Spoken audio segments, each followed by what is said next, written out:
Hi, everyone, and welcome to our full album review for DJ Paul and Lord Infamous's Come With Me to Hell Part 2. And this is our album review. This is the Classic Quest podcast, the show where we break down the classic albums track by track, giving thoughts and opinions on every single song. The kind of classics we're talking about, why DJ Paul and Lord Infamous's Come With Me to Hell Part 2. My name is Holden, Stephan Roy. I am your lady friend, Bonnie. And well, like I said, that's what we're doing. We're talking about the album today. So before we get into it, a couple little pluggy plugs. We're doing this live on Twitch. So for those of you seeing this video on YouTube, you can follow us on Twitch. Links in description so that you can join the festivities and talk with us in the comments. And how we're going to do the show is the parts where we do the review part. We're just going to ignore the comments and everything like that. And then we're going to do the part where you see we have some headphones on. We're going to listen to the tracks just a little bit, give a little bit of our thoughts and opinions on it, and then we listen to the songs just kind of quickly in between when we talk about it normally, just to kind of refresh it, a bit of a refresher is what I guess what I meant to say. Yep. And then from that, we're going to go ahead and just at that point interact with y'all in the chat. So that would be like the experience. Otherwise, I make music myself. You can check that out on Spotify. Links will be in description in the video, all that good stuff. And if you want to support what we do, you can check us out at patreon.com/behindthatsuit. Anyway, we like to start every episode kind of describing our familiarity with the artist and describing why we went ahead and chose to actually go and do this album review. So the reason we chose to do it is because our patron, DJ Black Hurricane, who, happy birthday, because I know it's coming up. Heck yeah, happy birthday. Asked us to do this, and let's be real, it's spooky season. And it's a little bit spooky I'm always down. Album. So that's why we're choosing to do it. But we feel like it's fair to everybody to kind of, tell you how familiar we are with the artist going into it, so you have a general sense of where we're at before we end up getting into the album and whatnot. So, Bonnie, why don't you tell me what you know about Lord Infamous and DJ Paul? Like, off the top of my head, I can't think that of anything that I've actually listened to from, like, either of them, but I think, like, I might have heard some of their stuff, You know what I mean?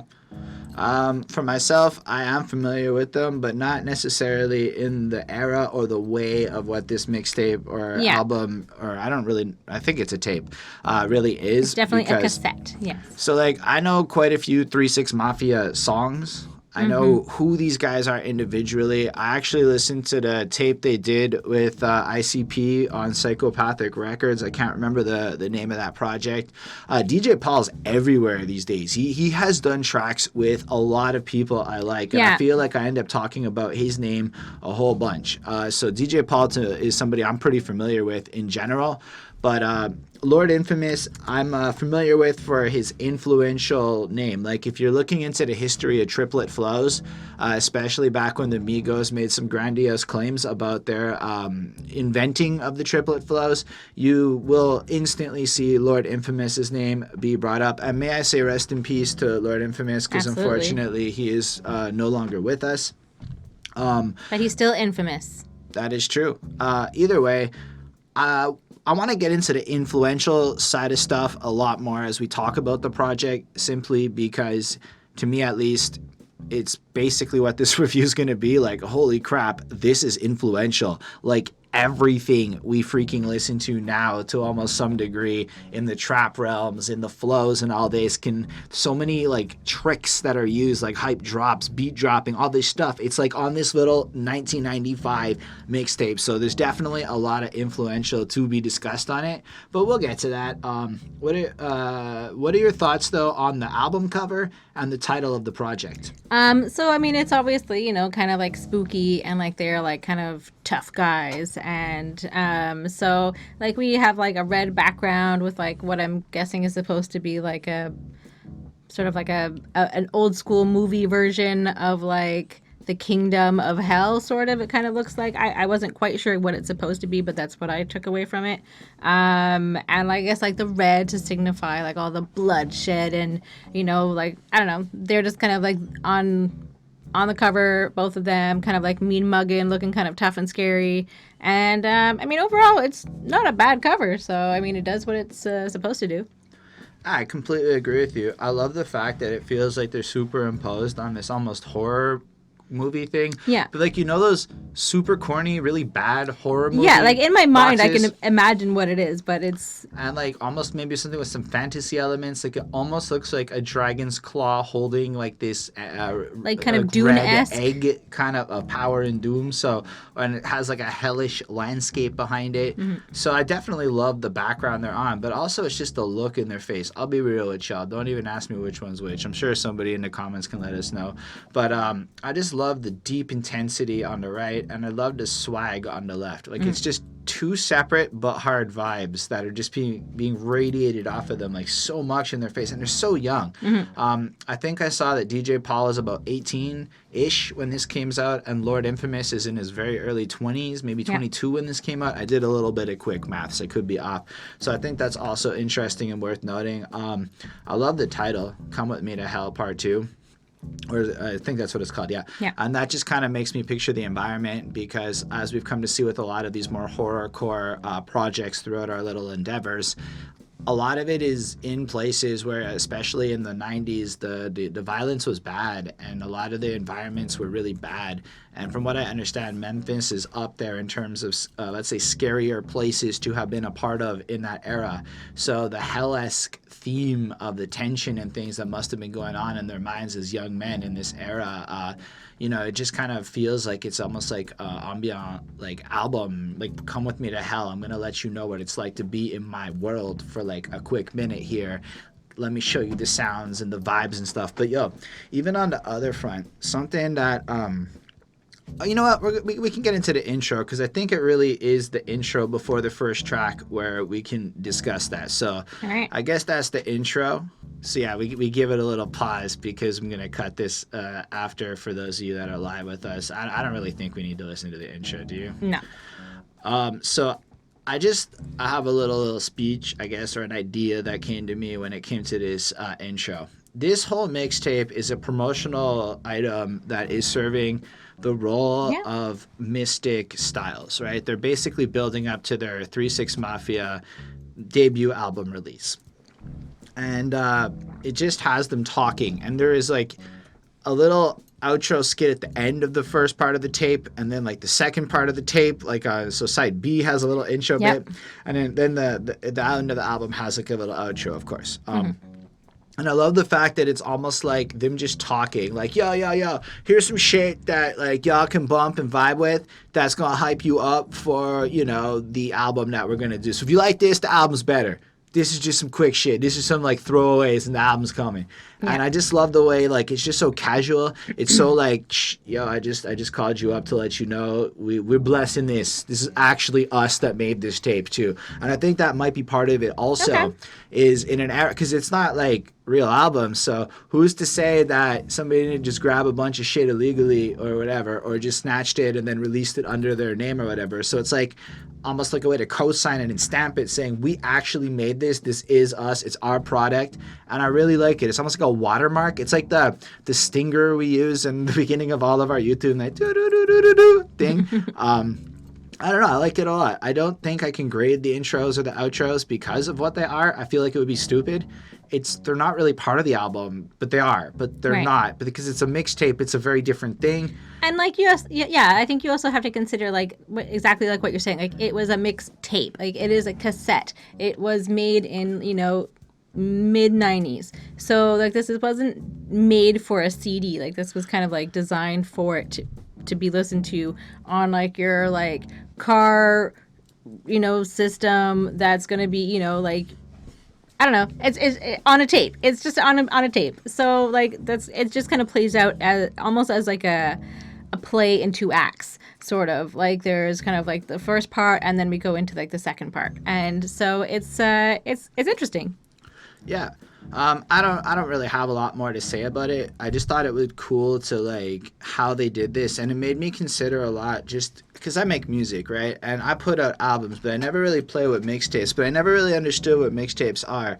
And I think it becomes kind of a little bit more clear, like the volume of songs these people have made, right? This isn't even their first one. This is part 2.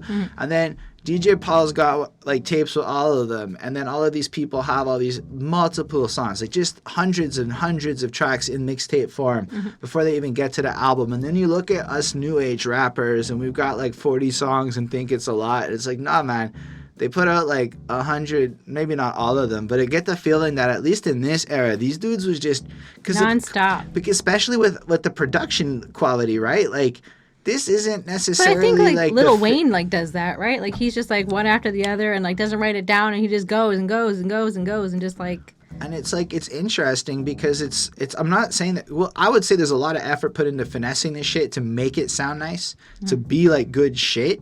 But it's just the sheer volume and tenacity of work ethic that these guys have to do compared to like us, where like I look around my city and dudes will drop like a single in like 6 months. And I'm like, and no mixtapes, no like ciphers, nothing recorded, just that. And then you look at like Griselda Records today, and they are as a label something that's popping, but they literally have a new drop coming out every like 2 months. There's somebody on their group that's popping, and I don't know. There's this whole. But like, I think that that's like kind of like the point of like having like a group is that you know that everybody can be working, but like not necessarily at the same pace, and so like somebody can always be popping, right? Like someone's always putting something out. Yeah, and I think it's interesting, but just the volume of it, and it's like in Montreal, I don't really see this happening. I don't see like, or maybe it is. I don't see it though, so maybe that's an issue if I don't see it, and I need to go find it, or maybe it really doesn't exist. But yo, it just this whole like project, and DJ Black Hurricane had sent me this little docu-series, which if I remember, I'll link it in the YouTube video, where it kind of broke down in 18 minutes like a brief history of the Memphis scene and a lot of the influence and how they like came to the sound and everything, and they just the overall like the sample-driven music, the way they loop things instead of chopped it up, because I'm not going to remember to say that later. But like, it's just really cool. It was such a cool experience because this album, let's be real before we get into it, I would have never listened to this. I would have never looked at it. This is like some deep cut, like, DJ Black Hurricane. Yeah. This was a trip. I think it's a good time to get into it if you are ready. So what's going to happen is we are going to step into this mess. So your lady friend Bonnie, what do you think about this tune? So for this one, it's just like these samples that are just like repeated throughout the song over and over again. Step into this mass, and you're gonna catch a blast. And then we also have Kingpin, Skinny Pimp sample. When we rob, that's my job. You're off guard from my clock. And like this is more sort of like I'm guessing like DJ Paul showing off like what he can do. But like in a sense, it's like if he's trying to like, well, I don't know if he's like showing off, but he's just kind of, you know, he's doing flexing. He is, but like it's also like quite repetitive. But like there obviously is mixing on it, like because you can hear it does change. But like overall, it's quite repetitive. But it's interesting how he like mixes it. And it definitely like is fine, and it kind of puts you into like this sort of warpy sort of feeling, and definitely like that horrorcore underground mood, like right away, like you know what you're listening to, and like what you're gonna get into, I guess. So it's basically like what 5 minutes of that, and it's awesome. Yeah, so it's definitely like a good tone setting, although a little bit long, but it still works for, you know, doing what it does. So I give this one a 4.25. So straight up, I think this is a vibe. That is going to be the word of the album. I find the whole sampling thing interesting because as I understand it, nobody in the Memphis scene gave a shit. You heard a hot line? That's fair chorus. That's a chorus now. You heard somebody else's shit? So at the same time, it's interesting because it helps spread the word of like everybody in itself organically, even if it's done maliciously, even if it's done in the same way of like Jay-Z grabbing a Nas line to make it a hot track, you know, make fun of him kind of thing. Or if it's done friendly to pay homage to it at a marketing front, it's just brilliant because like if I were to start going around Montreal and grabbing dudes' chorus lines and throwing them on my choruses, it would make people in my group kind of get curious, and it does have that. Plus, Honestly, it's pretty fucking hard. Step into this mass and you gonna catch a blast. And It definitely has like you know, it kind of like sucks you Here's in. what I Like, found on the web. wow, I think somehow Google literally Okay. picked that up. That's freaking hilarious. But basically, I look at it like if I'm at the live show or I'm at the club right now or I'm even vibing around in my car, especially in the car, right? Because that's probably where a lot of people would have been bumping this. You threw the tape into your car, you cruised because you around can with listen your to it people. loud, like, you know, if you're like maybe from like a lower income like You could just listen community, to it loud you're if listening, you're you're in from an any damn apartment. community with No, but good I mean, like if you're in speakers. like an apartment, like buildings and things like that, and like You could just listen to it loud. It was I don't know, I feel like you're like in like small like spaces. So I feel like in your car you can listen to it like as loud as you want, and like you're in control. all right. You know, does that make sense? I think that in the sense, it's even the loud or not. I definitely think it's more about the repetition and the vibe. It's meant to be like almost emotion, like if you're at the gym or any other kind of environment. Yeah. But I think it's made for like, you know, I agree. It's made for your car. Or anyway, what I was saying, like the sense of motion, and so you're supposed to like catch into the loop because there's so much happening in that production. It is very non-static. It is very alive. It keeps changing, even though maybe the lyrics don't update a lot because it just flips between the two samples. And the when we rob, that's my job. You're off guard from my like. There's not much happening there, but it creates this like vibe of what you're gonna get for the rest of the project. Hard hitting lyrics that effectively, if you fuck around in this scenario, you're going to deal with the consequences of it. But it's done in a way where it's just slapping over this beat where you just want to vibe your head to it. And the way the loops and all of the instrumental is put together, it really is something that you can listen to for like 20, 30 minutes, just this track over and over again. And it's just really great background music, but motivational. It's got like an upbeat to it, so like there's a tenseness to the vibe to it. It's eerie, it's hard, it's creepy. The kind of staticky sounds that break through it almost comes off like a horror movie in the beginning. And I think in a lot of ways this album is really just a horror movie put into an experience. And I don't know, it came off like that to me. It came off spooky, it came off like this tension, but not in like a negative kind of way. I don't know. Listening to it, I felt pumped up. I felt like I want to move. I felt like I want to grind to it. And even from this very track, that vibe came off to me. So I thought it was super cool. I don't know exactly how much I like it or not because it's really just out of my average sense of experience. But I gave this a 4.25. I think it's pretty brilliant. I think it starts everything up really strong. And it makes me hyped and excited for when you were to get into it. But here's the thing about this project.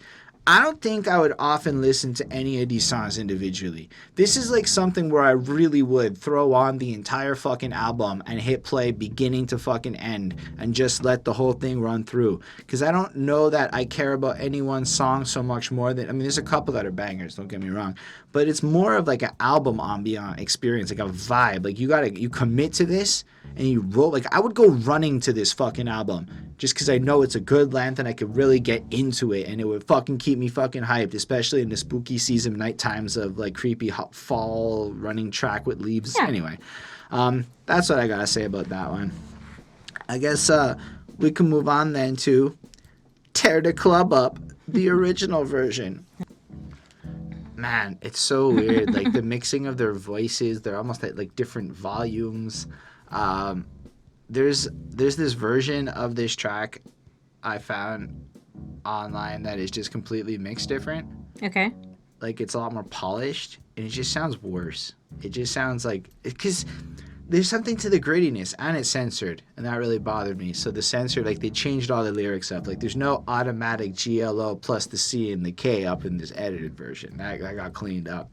But it was just so glossy by comparison. Not that it was glossy, but like glossy by comparison to the version that I think I found on this album. So also, there's a lot of versions of these tracks based on who uploaded them. Mm-hmm. And varying qualities and varying stuff. But I don't know. What did you think of this track? Well, this one, I mean, it definitely, like, right away, like, you kind of still get, like, even though it's, like, about a club, I guess, it definitely still, like, maintains, like, the horrorcore kind of, like, sound and vibe and, We've got DJ Paul on like the first verse, and he's cool. And this one kind of goes out to the playa haters. So I think that those are, I don't know, like it's such a 90s thing I feel like to say. So I love that. They're from Memphis, and like they definitely like sound young. They sound, and they're doing what they got to do. They're hustling, they're stealing cars, they're up to no good. They're, usual shenanigans young boys do sometimes. And we've got, the Lord Infamous, finally, he's spitting on like the second verse here, and he's pretty good. He's pretty excellent. Yeah, his rhymes are more like violent and like horrific. And he's talking about like being like a serial killer and, like all of like the, I don't know, gory type of things like that. And of course we have like the hook, the chorus, whatever it is, which is just like tear the club up, like tear the club up. So we've got that like a million times. It's so good. And so it's a bit like repetitive, but it still like kind of has that like eerie feel to it. So I gave this a 4.25. Allow me to be clear. That chorus is a banger. A lot of people make mistakes, I think, by putting too many words in their chorus. Because as we've come to see, if modern pop music is data-driven... I like a good chant, But like if modern pop music is data-driven, and the pop scientists get Rihanna on a song and get her to say like one word 100 times, which has happened a couple of times. Shine bright like a diamond. It's like that one's like really annoying. And they just repeat it over and over and over. Why? Because that's actually really important. And the fact that I guess these guys tapped into that like secret of success so early on is pretty incredible. And how many people honestly got inspired by this shit? Like literally my chorus, lose weight, motherfucker, lose weight. I mean, it's this shit. It's just from this shit. I heard these guys doing this shit. And I loved it so much because it's such a good chorus. Like, here's the thing, man. You could just be at any club right now and that comes on and you just fucking want to yell it out. You can be singing along this chorus. By the third time you hear it, like the third line, you're already singing along. Turn the club up. You're already up in it. I mean, I'm not going to say the word, but, we're already up in the vibe of it. And then, I'm not going to lie, this is not an album where you're going to get this crazy lyrical breakdown on me. I ain't got too much to say about it. It fits into it. It sounds hard. It sounds very hard. They sound like they're very, like, capturing the tone and environment of being in the hood. Okay. Of all of the crime stuff, of all of the pull out the guns and we're going to, fuck you up and we're going to defend ourselves. But I also think it's from the perspective of painting this atmospheric picture of a realistic environment, right? So basically it's just a fucking cool horror, not cool, but it's a horror movie-esque tone of what's going on in their lyrics, but based in the reality that they face.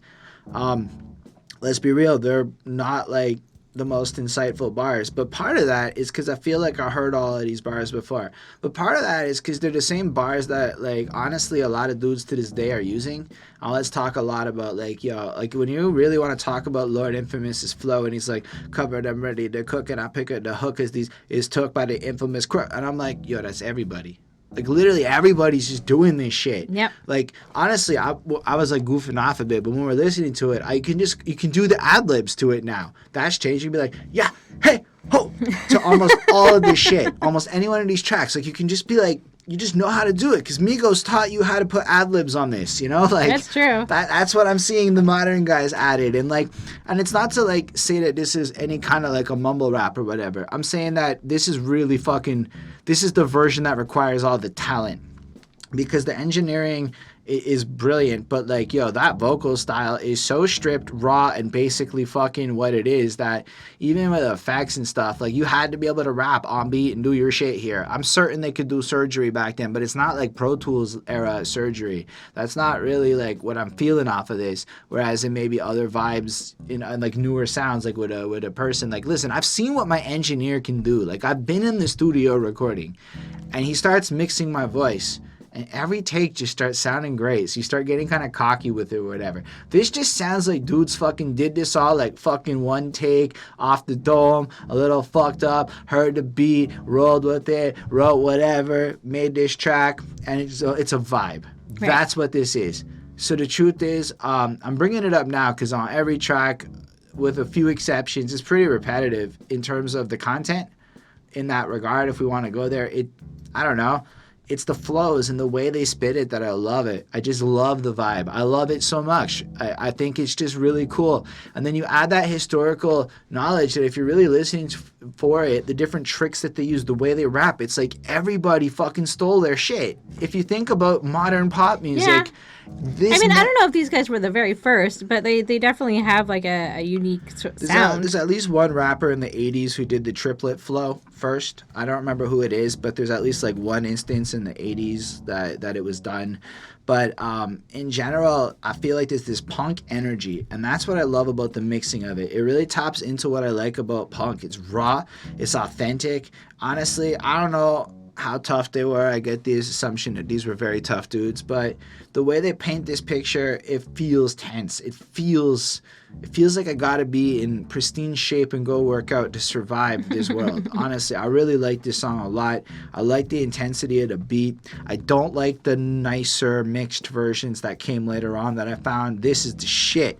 4.5, real cool tune. Anyhow, do you want to go to war? Sure do. Okay, this track had a really fucking cool thing.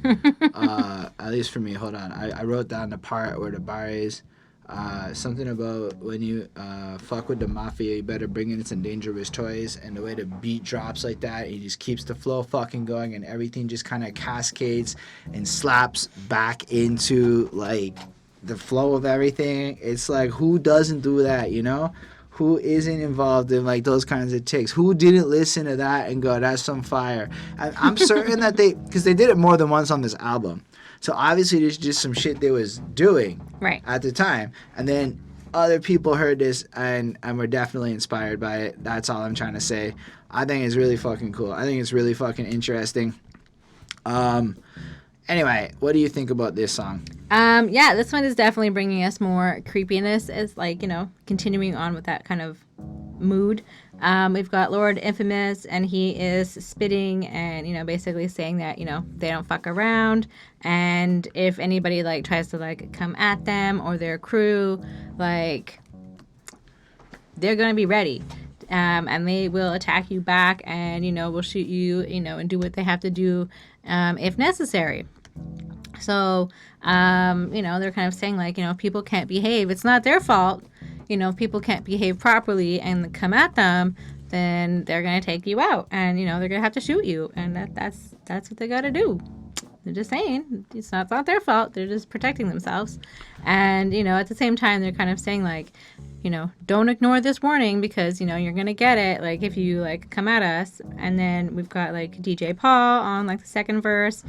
And, you know, he's just kind of, like, bragging and saying how hot he is and how, like, the ladies love him. And, you know, same sort of thing as well. Kind of like, you know, if you're going to come at us, you know, don't just come by yourself. Like, you better bring your whole crew because we're going to, like, take you out.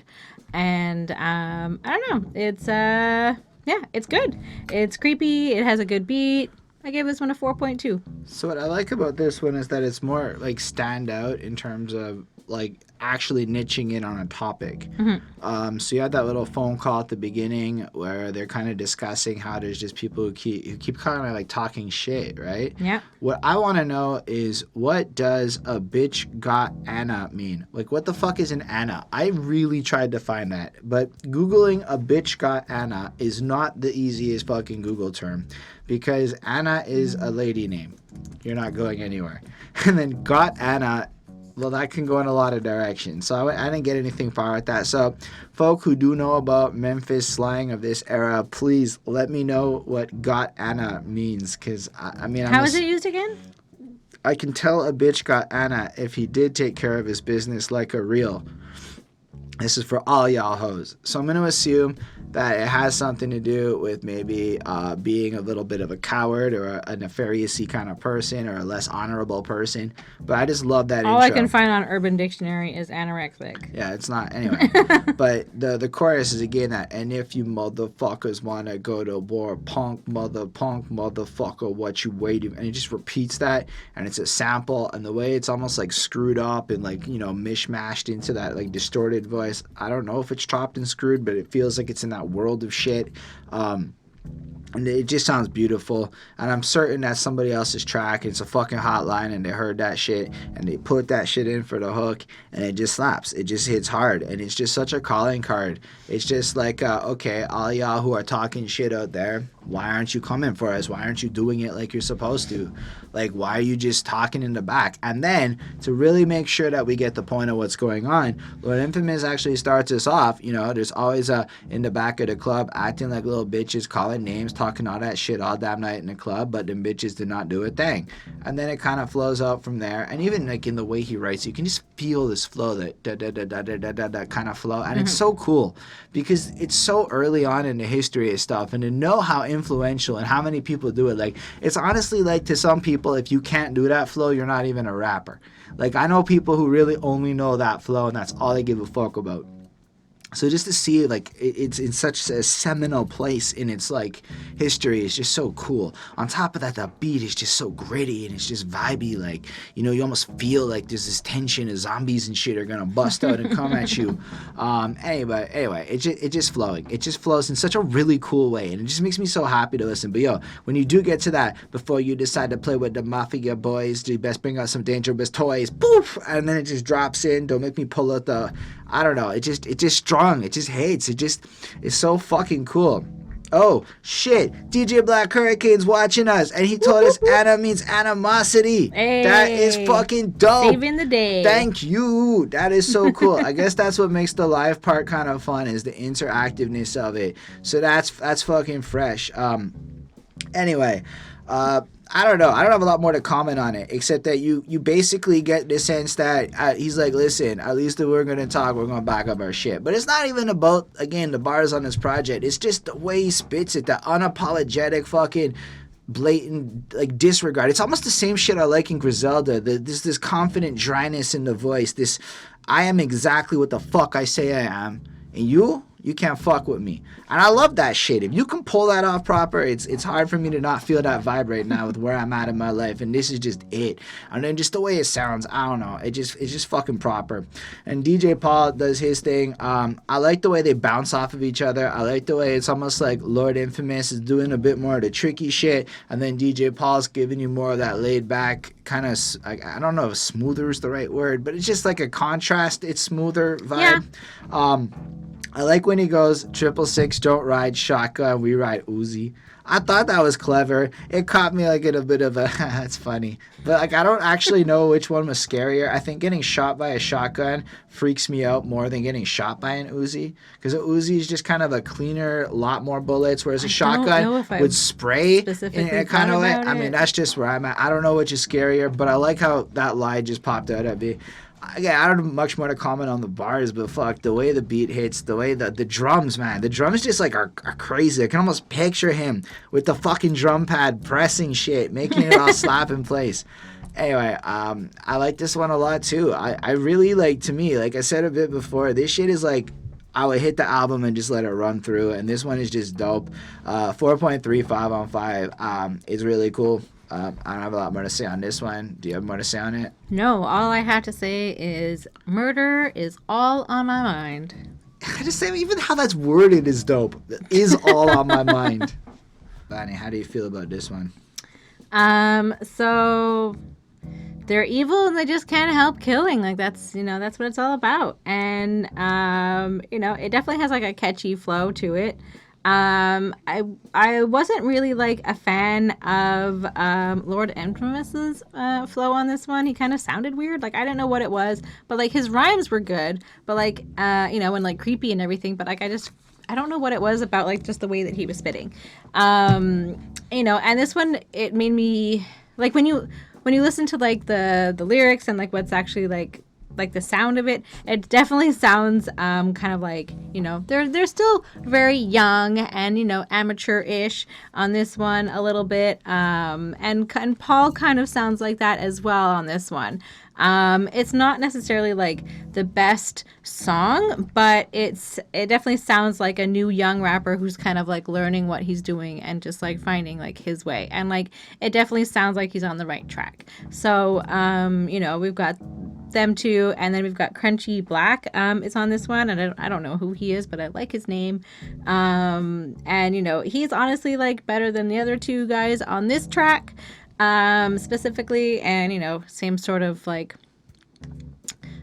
theme going on, murdering and killing, and you know, doing what they got to do. And then on the fourth verse, we have Gangsta Boo, who, you know, I've heard her before and she's cool and I like her. And she definitely, like, kind of still has the same sort of, like, energy still today. And she's good and she will rob you and she's got, you know, robbing on her mind. And, you know, she's kind of like a tough bitch and she's got evil thoughts. Just, you know, don't think that just because she's a girl that, you know, she's not a badass too. And I don't know, it's good. It definitely has sort of like the first half with like, you know, our two main guys here, DJ Paul and Lord Infamous. I found them to be a little like lacking on this one, but like still good, but just like a little bit less. Well, whereas the other two were better. So it definitely has like good and bad qualities, but like overall, it is fine to listen to. Yeah, I like the other two better than the featured artist, but that's about all I have to say about that. So I give this one a 4.35 because the beat is pretty cool. I like it. I mean, as much as they're featured artists, it's worth noting that they're featured artists who are also part of 3 6 Mafia. Yes, who are but you know what I like, mean. There to promote the tape. But like, you know, it's these guys that, you know, is on the cover. I like the sample at the very beginning. It's just kind of like it starts strong, you know. I'm sticking up them tracks, they boom or whatever, and then murder's all on my mind, and that chorus just slaps. I don't know. It just was one of them. The beat on this one, I feel like it's just also stronger. Like it's got like a more engaging hook, and they have really good loop compositions. What I mean is like that shit doesn't change a lot in terms of that main sound that's going to be in there, but what they find is the right main sound to almost be like what the Timbaland effect would be. The Timbaland effect is what I call it when a artist uses a very simple sound and like do do do do do, like literally a lot of Timbaland beats will have a constant note that pulsates throughout the entire track to create an earworm effect on you. It's an artificial way to create that, but I feel like they're able to capture the right set of course, sounds to loop over and over again to make it just really dope. And then I have to extremely disagree with you about Lord Infamous's flow. I think it's great, but I also really love Triplet, so it is what it is. It's just fucking fantastic. I also like the bars when he goes, my punishment, pain, revelation, I don't know why I spent my time killing off my own kind.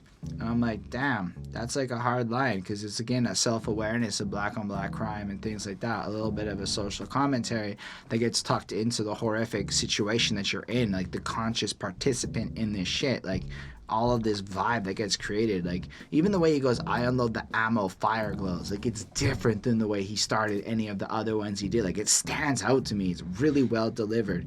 Or I like when he just justifies why he kills his own kind. Like, I guess it's because I found watching you cry die satisfies my eyes.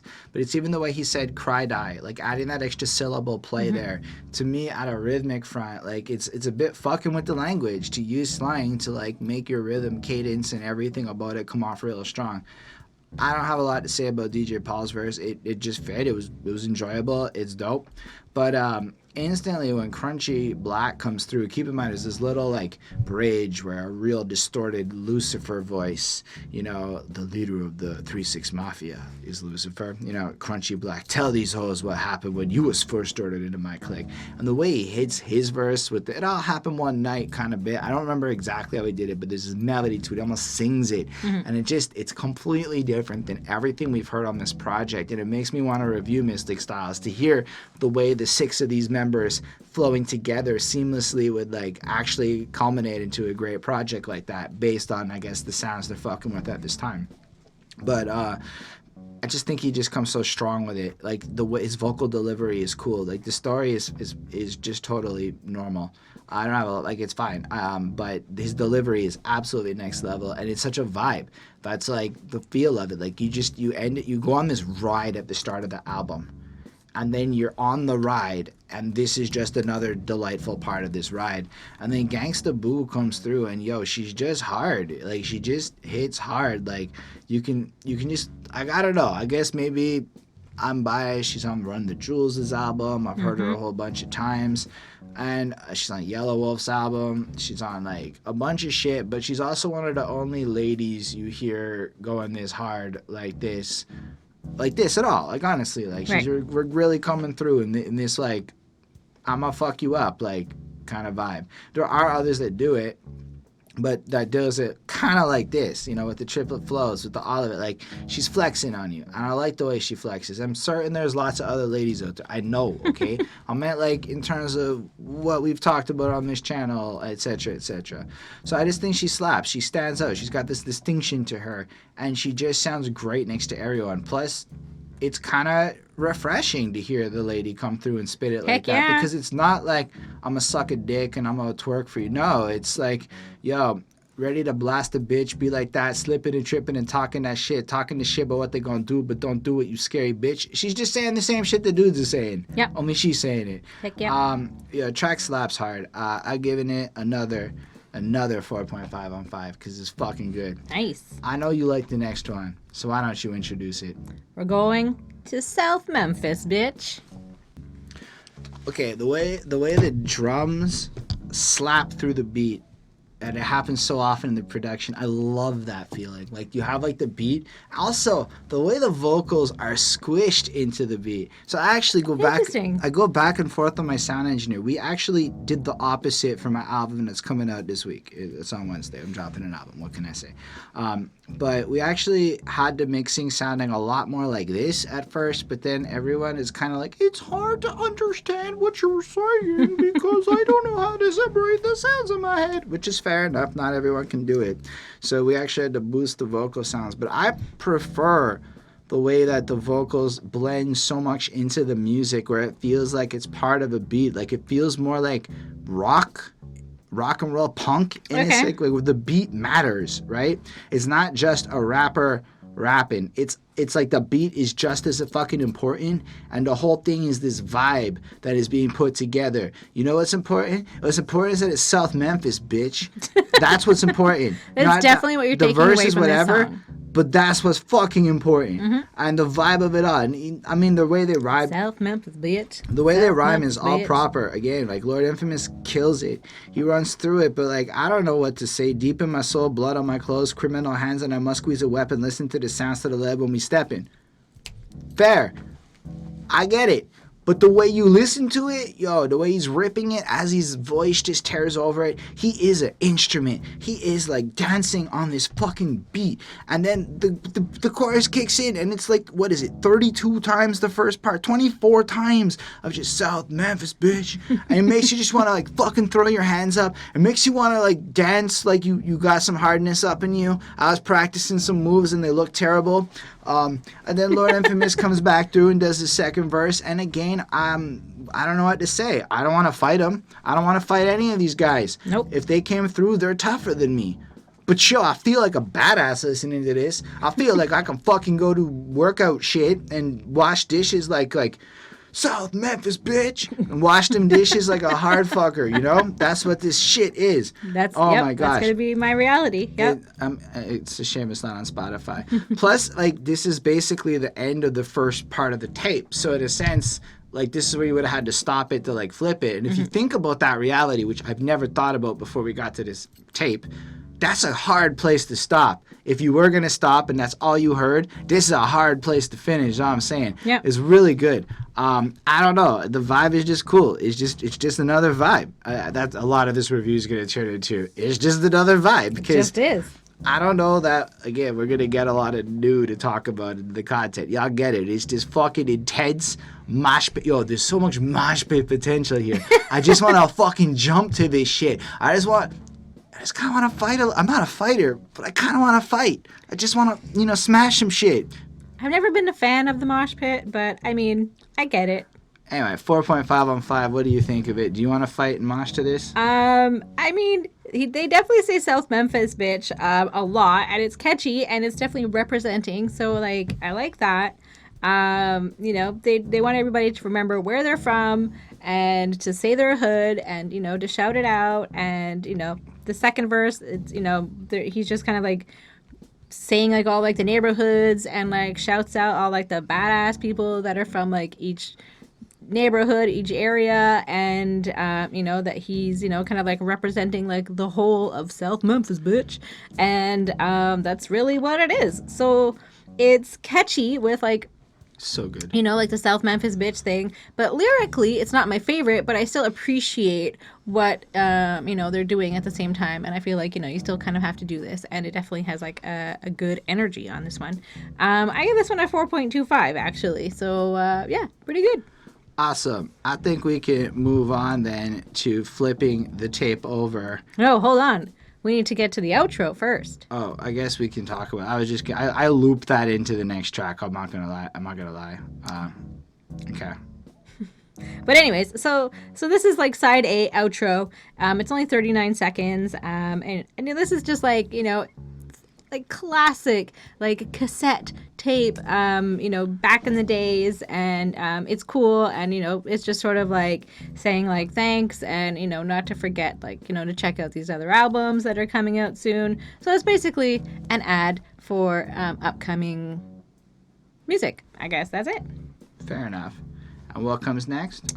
Ridin in the Chevy, Part 2. It feels like it feels like the codeine kicked in and the album fucking slowed down. Like that's honestly like it made me like when I first listened to this, it made me want to like I think I said these exact words like this makes me want to drink a bottle of codeine and just like fall asleep so I don't have to listen to this anymore. But that was where I was at then. Carry on. You'll find out. All right, so I mean, for me, it was like that. It was like everything slowed down, and then the second the tape starts off, we're back into it. There's a little like shout out for Mystic Rivers. I like the fact that they make sure on the outro to shout out the fucking album, just in case you don't flip the tape. Yep. Just in case. And then it flows into this, and it's like I like the fact that while it's the similar vibe, in the sense that this is definitely the same project, the same people involved. It just feels also like it could be like a completely different experience. Like it is, we've gone down a different lane. Things have slowed down. Like maybe earlier was in the afternoon. The daytime's still happening. Dusk is kicking in. Mm-hmm. Now we're way later on in the night. Things have moved around, and then you're just riding around in the Chevy. And I don't know what that sample says, but to me it certainly sounds like riding in the Chevy. We also smoked that dick, Maine. And I don't know if that's what he's saying, but I'm certain it's not smoke that icky like it says on Genius. It sounds like somebody says dick up in that shit. Either way, I love the fucking sample. It sets the track up proper. Yep. And then DJ Paul comes in, does his thing, cruising around. And I like the fact that this is like a car song. It's like you just picture it. Like apparently Mr. DJ Paul likes to mix it in his car, make sure it all sounds That's good cool. in there. Like, not mix it in the car, but like make sure that play it loud in the car, it sounds proper. It just feels like you got that. You can feel that that's what it's meant for. The next verse from Lord Infamous, same kind of thing. He just flows. I really enjoy listening to him. I really enjoy the fact that they basically did their whole thing, but made it fit this slightly less BPM beats. And then Juicy J shows up for the first time, and I like Juicy J. And like I was listening to him, and I'm like, man, he sounds like so young compared to I guess what he becomes. And he's such a big name for a minute a couple of years ago, and I feel like he kind of faded a little. Like Katy Perry gave him a chance, and then everybody knew who he was. And don't get me wrong, Juicy's had a lot of success and accolades. He just ended up, I think, on a list of rappers I would call will do anything for cash rappers. As in, if I paid Juicy J enough, he would jump on this podcast and say whatever. Just whatever, if I paid him enough. That's fair enough. Maybe. No disrespect. That's just my impression of how he was at a certain phase in his career when I was a couple years younger. Either way, this track just follows on through with the It's a Vibe, but a slower vibe. And I just kind of like it. I like the energy of it. It does feel like we're starting off. And I'd say considering the rest of this tape kind of follows this new vibe. And I think that's a really cool thing to show that there's just different energies in this album. Not to say that we don't get a bit more of that mosh pit. B-side and A-side, right? But I think the fact that they almost put two distinct, not so distinct, but just two different sounds like that on the album is really cool. Anyway, I have a lot more to say about this one. I do think I like this one a little less because it is slowed down or whatever, but it's 4.25. Yeah. And the dinging in the beat, the more I listen to it, that dinging sound in the background, it really started to grow on me about my fourth listen to the track. It really picked up. Yeah, I think this is definitely like an album that you have to listen to multiple times to like get it and to be like in that like headspace. And this particular track is definitely, like, I agree, designed for driving around and listening to in your car. Paul, loves weed and is talking about the fact that, guys want to get them. So they're just kind of driving around, smoking, laying low, doing, hanging out. And Lord Infamous is, talking about some drug deal where there were guns drawn and people were shot. So he's always kind of takes his verse to like the next level. And they got the money and the drugs and they killed like these other guys or the dealers or whoever. And so they're just like living it up, I guess. And so it's good. And like there's definitely more of a story to it, and they're talking about drugs and what they do to get them, and how they distribute them or whatever, and how they're not scared of anyone, and they know that they're going to be famous. And at the end they mention again to kind of like keep an eye out for like new stuff that they're putting out. So I find that's interesting. I don't think I've ever heard an album that's like just released where they're making reference to other albums that have also not yet come out. But that's why it's crazy, right? Because it's a mixtape. Yeah. It's not the album. Right? Like, it's like, how did they know? So it just fucked me up, right? Like, they don't have like a date. They're like, keep an eye out. We're going to keep making music. Like, it just sort of like... but it's part of a promo campaign. Yeah, so this but it's is interesting. just a piece of like a bigger puzzle. So like if you're doing it right, they all have their like schedule of tapes lined up. They're all producing these. I'm certain they have that date. They're also probably doing shows in the area, right? This is to the people in the area. Yeah. Like out of the car, I bet type shit, right? Yeah. People at the shows buying it. So in context, it totally makes a lot of sense. Out of context, it's kind of like that a little bit. Yeah. But it's sort of like a little Easter egg to like put you in like the time and the place and like, because it really does like kind of encapsulate what was, their life in 1995 or whatever, so. It just made me realize how much people misplay the opportunity to use volume. Like, I'll be real with you. Part of why we make so many videos is so we can stream traffic to other sources. And I realized with this mixtape stuff, like, let's say I put out 5 mixtapes, and on these mixtapes, I just proceeded to fucking use it and hoard myself out. Like, just plugged my other shit. Like, behind that suit, follow us. Like that, hit the like button. Just throw out the whole fucking, like, who cares? It's a mixtape. It's not like I'm trying that hard anyway. I'm just throwing whatever on that. Not to say that I'm not going to try. But, like, this is not the album quality. This is that almost like having fun quality. Yep. And I love the fact that they still sound so pristine with it. Like, don't get me wrong. They are very clear rappers. They are very on point, and they're very on flow. But this is a fucking ad. This whole project is an ad, almost.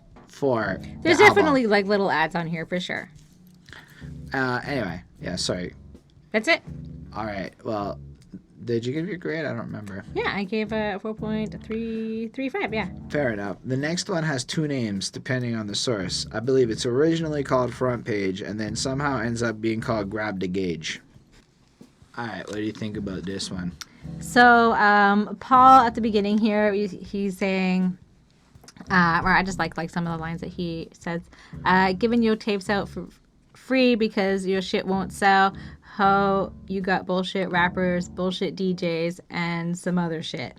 So I just thought that was funny. Like, he's kind of like saying, like, the reason why people, might be giving away CDs because they can't even sell it. Like, and just kind of like saying, like, your shit sucks. Like, and like all of like the people on your team kind of suck. And like, just kind of like, I don't know, making fun of like other rappers or whatever. And because I guess they're making it.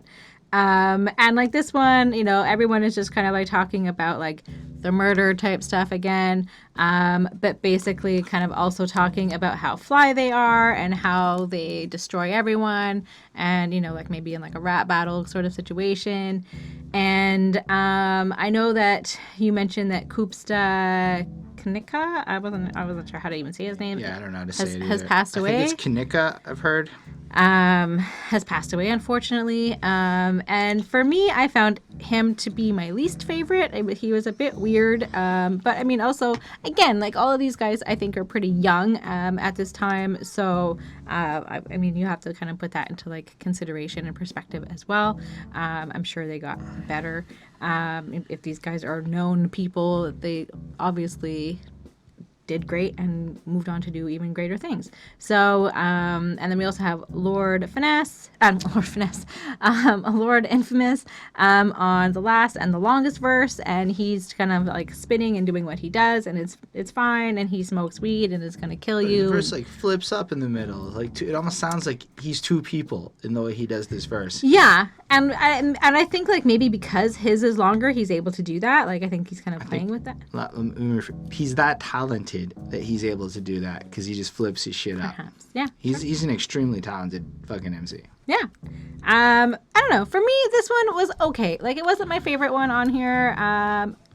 There's other great tracks on here. I can't like all of them, right? Or I can, but I just don't. So I give this one a 3.9 on 5. So this was literally my favorite track on the entire album.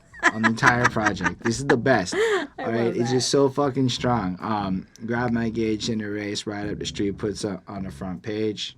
Get it? Yeah. Both the song titles come from that little sample thing, which is taken from Buckshot's verse on DJ Zerk's Too Thick, which obviously I've never heard. I just wanted to shout it out like that.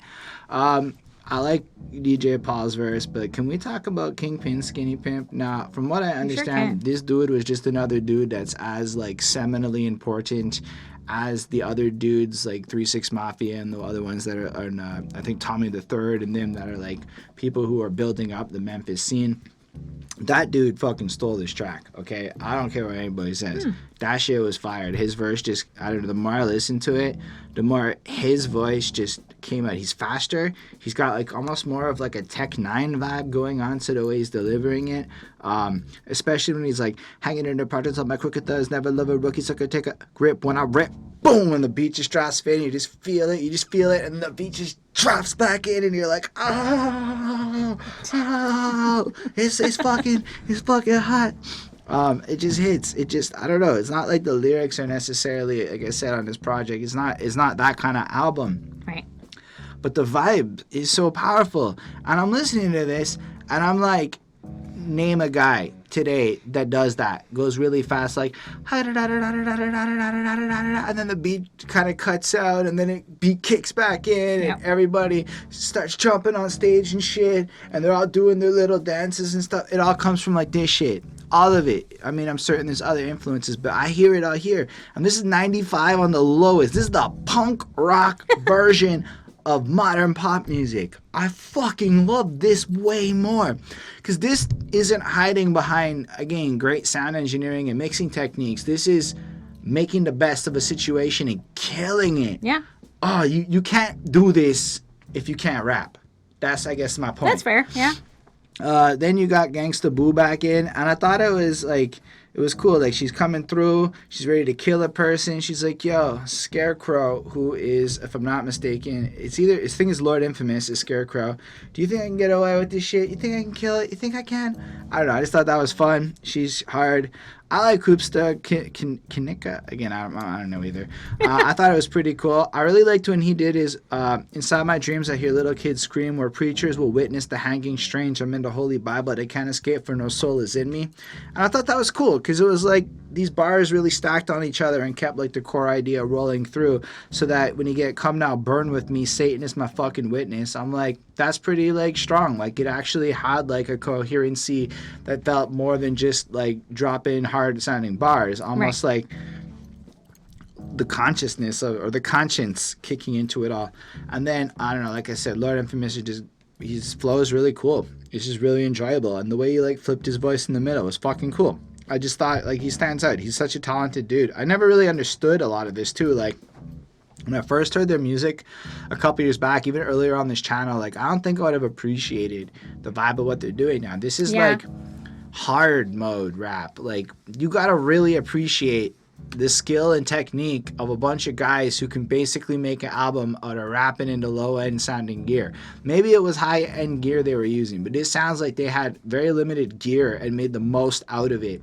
And it's fucking for them. dope. Because, I mean, I'm certain for the album they had better gear, but that would have cost a lot of money. And then what are you doing in the meantime type shit? I don't know. That's what I feel off of it. And it's dope. I really like this one. 4.75 on 5, like I said. Also, like, just the mosh pit feel of this track. Like, you're ready to fucking go. You're ready. I could see how drunk dudes breaking the fist fights listening to 3 6 Mafia, is all I'm trying to say. Anyway, next up on this project, we got Paul with the 45. Another vibe. This one's effectively another instrumental track, only it's just like, because it's somebody else talking about DJ Paul, right? So it's Gangsta Black from the song Smoked Out, Loked Out on DJ Paul and Juicy J's 1994 album, Volume 2, The Exorcist, you know? Like, so these guys have so many projects coming out. It's so fucking cool. And it's just Paul with the 40, Paul with the 40, Paul with the 45. And then it's also got Nama getting buck, real buck, and taking over shit. So collectively, those 3 samples played over, interloped into this crazy soundscape of just purely delightful music to listen to. It is, again, like 5 minutes almost. They're just flexing. But it just keeps this... So this song did 2 things for me. I simultaneously felt the mosh pit vibes, but then there's a whole other vibe going on. And that's that booties shaking vibe. What? I just pictured it. I'm listening to Paul, and I'm just watching the ass in the strip club, and I'm watching the ass jiggle in my mind, and I'm seeing it in my face. Paul with the, and it's just on rhythm with like the way everything's going. Picture it with the rhythm. That's a nice booty shaking. That's all I'm saying. Maybe you don't want to look at the booty shaking. That's not the point. I mean, I always appreciate a nice booty, but that's not the vibe that I got. I got both the vibes, aggression and booty shaking. Like, I get that there is definitely like a slower vibe mixed in, like with like the tough kind of like real buck, like kind of like vibe. Then like there's like slap that ass, slap that ass. That's also I'm not the getting vibe an I'm ass slapping vibe. I'm getting it. All right, I appreciate that. Red handprints. Anyway, Okay. I like the track. I gave it a 4.5. I think it does a lot, and it's really impressive. For like, again, how minimalistic it is on a bars front, because it's not that kind of track. It's basically a techno song that's hard hitting fucking hip hop. Yeah. Okay. For me, like, yeah. I mean, it just is like what it is over and over and over again, and it is interesting. But I do find like the real buck. I find like that vibe like better than like the sort of like slower your version, ass shaking version. But because like that vibe was like, I think more like the majority of the song, it kind of like made it less good for me because I couldn't get really into it. I don't know. Like for me, it was kind of like boring, but it still like carries like the overall feeling of like, and like the vibe of like the album overall. So that's fine. But as a song, I wouldn't necessarily go put it on, but maybe I just, it is one of those ones, maybe I need to listen to it more. I don't know. I give this one a 3.8 on 5. But like, say the album's playing. This is great on the album. Yeah, If like you're I not wouldn't skip it, and it's like, part of, like, that's what I mean, it feels You're cohesive in with, your like, car, the rest of it, but you're this driving wasn't my around. favorite one. You ain't skipping it because it's just gonna play. I can't skip it. And Well, you're I gonna mean, be like, you can't skip Bonnie it on with the 45, Bonnie, and you're just gonna be feeling it. You're gonna feel gangster. You had to, like, just guess how long it would take for you to, like, fast forward it. There's no real way of knowing. No, I wouldn't want to fast But forward. that's what I mean. Like, I wouldn't do it. But fucking like, good song. is it my favorite one on the album? No. It's pretty fucking up there in terms of standout performances on this project, especially in terms of excellent production mixed with sample uses, creating an invigorating soundscape. So it's pretty fucking fire. Wow. Well, you know what? Well, that's your opinion, but I am just trying to run game. I'm failing. Nope. Oh yeah. Not even at all. The time. Nope. I had a little bit of trouble with this one. I'm not gonna lie. This was like kind of slower. Yeah. And a little bit snoozier. Not that it's bad, because it's such a cool vibe, right? Like, it's almost ethereal. Like, bitches try the wrong game, but triple six and going G. It just is fucking cool, and it flows, and it's dope. Yep. But the verses kick in, and I don't know. Like, I feel like it's a little bit sleep inducing.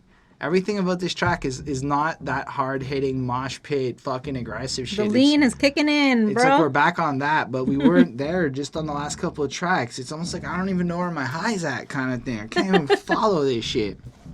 But as a track, I think it's, again, coming through. It's really proper. I feel like this one's a little more sex-based, or at least has a little bit more of that. Like, obvious, nasty, trampling, slutty, sleazy, trifling, dirty wrenches. Some of you heifers should ought to get your head beaten, you know.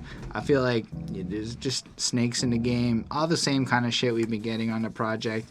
Maybe I just got an air of women because there's stuff like scandalous, funky cock skeezers. They snatch off their clothes and they pass it around. Sadity, materialistic stank bitches. And they keep their nose in the air. I don't know. I like it. I feel like Lord Infamous does not like what he does not like, and he's not afraid to let you know. Yep.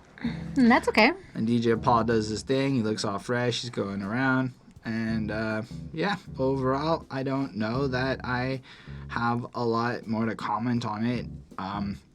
It was a bit of a slower vibe on the project, but, like, on a different album next to different songs, I would really appreciate it because in and of itself is fine. Can I just point out, spaghetti and ribs sounds pretty good. I never once thought about that, but he's eating. I'm not big on the ribs. But he brings it up in here, and I was like, I wasn't expecting that. Like, spaghetti and ribs, eh? That's a delicious sounding combination. Not necessarily like I just have some spaghetti here with some ribs next to it. It seems like a good thing. That's all I'm trying to say. Sure. Anyway, I give it a 4.25. I think the beat was just the thing that made it harder for me to get into it. But I recognize that it makes the album more versatile, creates a more dynamic sound on it, and all the other positives it has. It just preference-wise, it wasn't for me. Okay. Like there was like some beat that was being mixed into this one that I recognized, but I couldn't place it, so there's that.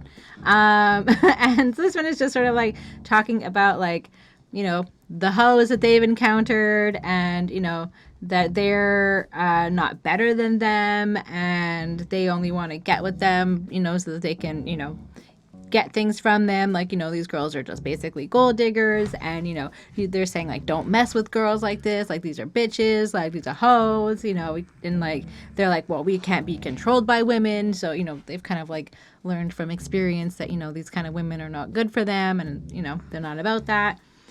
I like how like DJ Paul starts his verse, stepping up out of the house, fresh black Jordans on my feet, afros staying picked out with cologne. I'm kind of neat. I thought that was cute. I'm like, there's not that many people that say like, I'm kind of neat. Like he sounds like kind of like a little nerdy there. So it was cute. I don't know. It's good. It kind of has like a funny story, but also probably, you know, pain in the ass reality if that, you know, these are the type of girls that, you know, are presenting themselves to them, you know, and then, you know, some people are just, you know, looking out for them. But, you know, it's not always the ladies, guys. Sometimes it's the other way around. So, yeah, I don't know. It's good. I liked it. I give this one a 4.2 on 5. That's cute. Yeah. All right. There's one more like real song on the album. And the vibe's about to change again in a completely new direction. Yeah. Because damn, I'm crazed. Sure are. Right. What do you think of this one? So there's like this clip of like Hannibal Lecter or whatever that one is. Right. Like at the beginning. And so it kind of like puts you back into like that horrorcore vibe again. Like that's a little, we've kind of stepped away from that and then we kind of like jumped right back into it. And this one is all of like the dark and evil things that they do and, you know, Satanism and black magic and, you know, they love murdering people because who doesn't? And this one has like, you know, some pretty good like descriptive lyrics, like horrifying chaos, shackled zombies in me basement. The evil Lord Infamous will take the damn replacement for the one called Satan when he's up on his vacation. Thou shalt not kill. The description in the scripture, me murder me more victims than one called Adolf Hitler. People Yeah, that's strong. Like that's like a pretty, you know, like hard kind of stuff, and like just kind of keeps going on like that. You know, like they are, you know, pretty descriptive, and like it's, you know, just sort of like all of like the evil and the evil things that he likes doing, and how he's even worse than Adolf Hitler, and like I don't know. So it is sort of like setting like this like tone and everything again. You know, for, you know, being creepy while still kind of having a catchy sort of feeling to it at the same time. And honestly, it's good. It's, you know, there's a nice horror coreness to it, if that makes any sense. And it's definitely like a nice way to kind of like wrap up this album in terms of like the overall feeling and vibe that they're trying to like present with this record. So I give this one a 4.2 on 5. It's good. I felt like it was a little out of place in terms of where my head was at, and I guess the placement at the end of this project was a little jarring, because I feel like the first 5 or 6 tracks, like side tape 8, it's fucking flawless. Like it just flows like properly. Yeah. But this one starts off slow, builds up a bit, then cuts into slow, and it's a little more all over. But that just might be me and my dislike of some of the slower ends of it. This track is a cooler twist on the slow side, though. It's all Lord Infamous on the vocals. The beat is really weird. It's almost like this is the closest thing where I'm like seeing the Bone Thugs comparisons versus anything else on this tape. Because I mean, I don't want to like really bring up the Bone Thugs thing, because whatever, there's the beef and everyone thought they all sounded similar, which kind of makes sense. There's a lot of people who grew up in a hard environment that used horror-esque themes and devilish tones and creepy sounding shit to manifest art to cope. That just seems like the kind of thing that enough people in the similar environments would come up with similar sounds or ideas or concepts, right? I mean, at the end of the day, there's only so much uniqueness you can do rhythmically on a flow. And there's only so many like ways you can come up with shit. But I like this. I feel like it's got this grimy, gritty, horror-esque feel. It feels like we're at the end of this horror movie, and while there may have been hope, there isn't any. It's just fucking grim. It's just the end of it, and it's dark. And it just kind of ends like that. Like, that's you life. go through this whole fucking situation, and you're just crazy. And that's such a weird tone to end on, right? Yeah. It's such a strange end. But it fits, and it's really cool to listen to. It's definitely not my favorite song on the album. I do think that the production stands out, and I really think it's, like, eerie. And I feel like it feels like almost like spooky. Like, this is the most Halloween song on the project, I would argue, and maybe like feels like it's building up, because he plugs Mystic Styles directly, so maybe it's meant to like build up to Mystic Styles as like a thing, you know? Okay. So because he goes, secret seances performed at midnight hours, Mystic Styles at the ancient mutilations, you know, like I took that as maybe like a little preamble, like we're at the end of the tape. Let's make sure to give them a sense of what they're going to get. But I haven't really heard Mystic Styles, so I heard it like years ago. I haven't heard it recent, so maybe I'm off on that point. Still, I think it's a solid tune. Great way to end the album. 4.25 on 5. And then there's just The little outro for side B. And as far as that outro goes, it's really just an elongated plug compared to the other plugs. They're just like, yo, make sure you watch for the tape. It's coming. Buy the tape. Yeah. That's kind of it. And I like how it just cuts in. And he's just drinking and burping, which is kind of gross.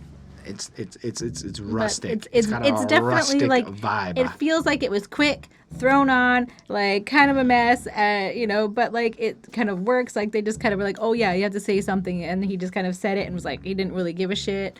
And I don't know, it's fine. It fits with like the rest of the album, but it's kind of random, but still kind of works. I give this one a 3.7. Fair enough. I didn't really grade it because it's the outro thing. Like I said at the beginning, I'm not gonna grade them because like it's again a promotional mixtape. That's album thing that's set up to drive sales and hype around Mystic Styles, as is evidenced by all the plugs for it. Yep. But it made me realize that, again, a lot of us are mismarketing ourselves as musicians in this modern era with the scarcity and fuck it, man. 3 6 Mafia and these guys, they're still in music today. They making music. DJ Paul is making music today. Yeah. Okay, the man knows the game. He's clearly got reasons why he did some of the stuffs, and and passion. It you feel it.